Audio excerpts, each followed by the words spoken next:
முன்னாள் அமைச்சர் செங்கோட்டையனுக்கு தனது ஆதரவை அவர் தெரிவிப்பதாக கூறியிருக்கிறார். அத்திக்கடவு அவிநாசி திட்டத்திற்கு அஸ்திவாரம் போட்டவர் மறைந்த முதலமைச்சர் ஜெயலலிதா தான் என்பதை மறைத்துவிட்டு அந்த விழா நிகழ்ச்சி நடைபெற்றிருக்கிறது என்றும், கட்சியின் சட்டத்திட்ட விதிமுறைகளுக்கு ஏற்ப அதிமுக தொண்டர்களாலேயே பொதுச் செயலாளர் என்பவர் தேர்ந்தெடுக்கப்படுவார்.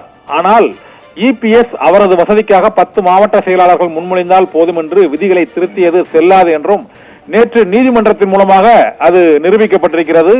மூத்த தலைவரான செங்கோட்டையன் எம்ஜிஆர் காலத்திலேயே மாவட்ட செயலாளராக இருந்தவர், இப்போதும் கட்சிக்கு விசுவாசமாக இருப்பவர், ஒன்றிணைந்த அதிமுகவை வெற்றியை ஈட்ட முடியும் என்ற கருத்துக்களை எல்லாம் தேனியில் இப்போது ஓ பன்னீர்செல்வம் அளித்த அந்த பேட்டியில் தெரிவித்திருக்கிறார்.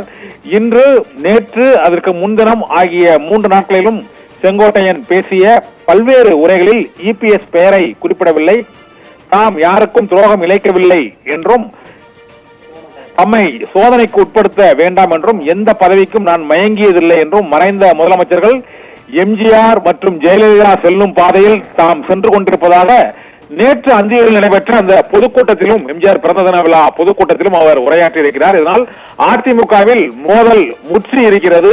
இபிஎஸ்க்கு எதிராக செங்கோட்டையன் போர்க்கொடியை உயர்த்தி இருக்கிறார். அவருக்கு ஆதரவாக ஓபிஎஸ் தேனியில் இப்போது பேட்டி அளித்திருக்கிறார். செங்கோட்டையன் அளித்த பேட்டிக்கு பதிலடியாக ஆர்பி உதயகுமார் முன்னாள் அமைச்சர் அவரும் பேட்டி அளித்திருக்கிறார்.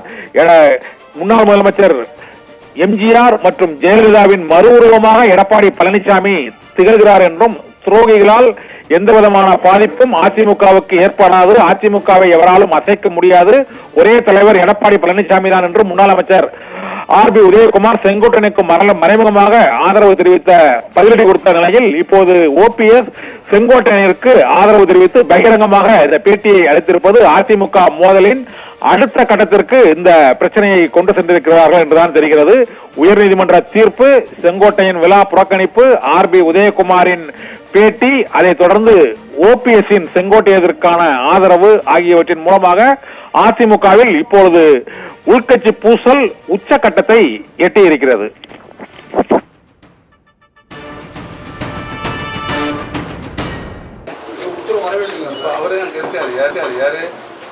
நிலத்தை உங்களுக்கு வித்தவர் சுப்ராஜ், சுப்ராஜ் நோட்டீஸ் வந்து அவரே போய் ஆணையத்தில் பேசிட்டு இருக்காரு, டிஸ்கஷன் இருக்கு, அவர் வைக்கல வச்சு அங்கே வாதாடி இருக்காரு. எனக்கு நாங்கள் திரும்ப அந்த நிலத்தை பெறப்பட்டதற்கு பதிலாக பரிவர்த்தனையாக வீட்டு மனையை நாங்கள் வழங்கியிருக்கிறோம். அதை ஏற்றுக்கொண்டு பத்திராவிசில் பதிவு செய்திருக்காரு. அவர் சொல்லி அதை வாதாடி இருக்காரு. வீட்டு மனை வந்து சேம் வேல்யூக்கு கூடுதல் வேல்யூ இப்பெல்லாம் அதே போச்சு. தேனியில் உங்களுக்கு நிலம் என்ன சார்? இப்போ சுப்ராஜ் உங்களுக்கு இடம் விற்கிறாருல்ல சார், இப்போ பட்டா உங்கள் பேரில் மாற்றப்படுது சார்? இல்லைங்க, மாறும்.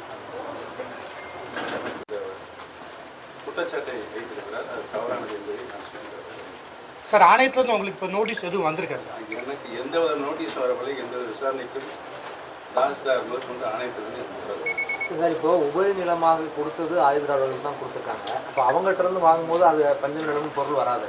பஞ்சம் அடிப்படையில் பஞ்சம் கவர்மெண்ட். ஓகே, பூர்வீகமாக அப்படி இருக்கணும், ரொம்ப முன்னாடி இருக்கணும். அந்த நிலத்தை எடுக்கும் போதே அது பஞ்சம் நிலம் வகைப்பாடில் ஃபுல்லாக கொண்டு போயிட்டு அந்த பஞ்சம் நிலத்தை ஆயுதராளர்கள் மட்டுமே வாங்கணும்.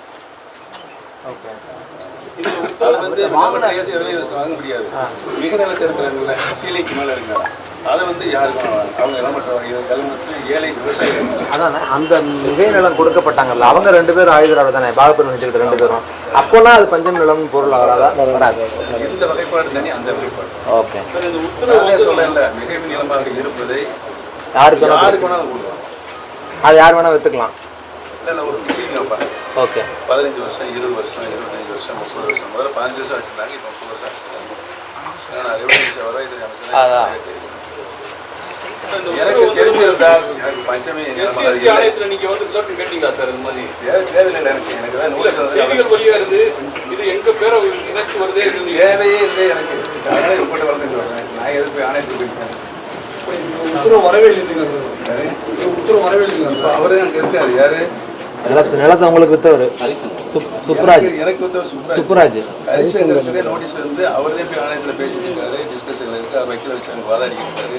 எனக்கு நாங்கள் திரும்ப அந்த நிலத்தை பெறப்பட்டதற்கு பதிலாக பரிவர்த்தனையாக வீட்டு மனையை நாங்கள் வழங்கியிருக்கிறோம்.